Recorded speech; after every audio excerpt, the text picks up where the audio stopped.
চিন্তা আর চিতা, এই দুটো আপনাকে জ্বালাবেই জ্বালাবে। কখন থেকে জ্বালাবে?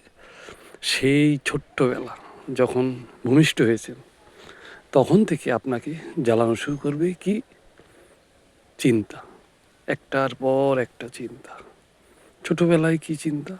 কখন বড় হব, বড় হয়ে স্কুলে যাব, স্কুলে গিয়ে আবার একটু বড় স্কুলে ভর্তি হব, আবার বড় ক্লাসে ভর্তি হব। মা বাবা আপনার জন্য চিন্তা করবেন, একের পর এক চিন্তা আপনার জীবনে আসবেই আসবেই।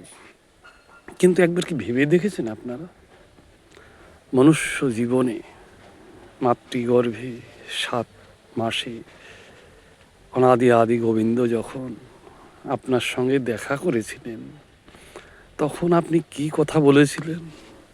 আপনি বলেছিলেন যে, হে অনাদি আদি গোবিন্দ, তুমি আমাকে এই মাতৃগর্ভের যন্ত্রণা থেকে মুক্তি দাও। আমি তোমাকে সব সময় স্মরণ করব পৃথিবীতে গিয়ে। ভগবান বলেছিলেন, ঠিক আছে, তুমি কিন্তু কথা দিচ্ছ, তুমি পৃথিবীতে গিয়ে আমার শরণ নেবে, আমার শরণ নেবে এবং আমার নাম করবে, আমার জপ করবে। কিন্তু তুমি কিন্তু কথা রাখতে কি পারবে? আমি কিন্তু বলেছিলাম, নিশ্চয়ই রাখতে পারবো, তুমি এই গর্ভ যন্ত্রণা থেকে আমাকে মুক্তি দাও। কিন্তু তারপর দেখুন, আমরা পৃথিবীতে এসেছি।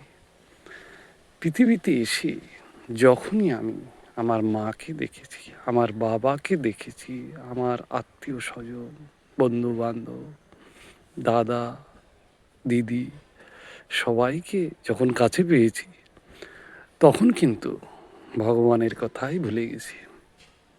আর ভুলে গিয়ে নানা রকম চিন্তা মাথায় এসেছে। বড় হব, আরও পয়সা রোজগার করব, আরও উন্নতি হবে, আরও বড় বিল্ডিং করব, এইসব চিন্তা করতে করতে ভগবানের কথাই ভুলে গেছি। কিন্তু অন্তিম সময় আপনাকে কিন্তু যতদিন অব্দি এই পৃথিবীতে বেঁচে থাকবেন সেই চিন্তার রোগে আপনাকে ভুগতে হবে, আর চিন্তাই আপনাকে জ্বালাবে। আর একদম শেষ পরিণতিতে চিতা আপনাকে জ্বালিয়ে দেবে। অতএব মূল উদ্দেশ্য হলো আমার, যে চিন্তা আর চিতা এই দুটো আপনাকে জ্বলতেই হবে, এর থেকে কোনো রেহাই নেই। অতএব আমাদের উদ্দেশ্য একটাই, যে ভগবানের নাম, স্তুতি, স্মরণ, কীর্তন, শ্রবণ এগুলো করা। এগুলো থেকে বিমুখ হলে আমাদের কোনো রেহাই নেই। হরে কৃষ্ণ, রাধে রাধে। পরবর্তী পর্বে আমরা অনেক কিছু জানতে পারবো।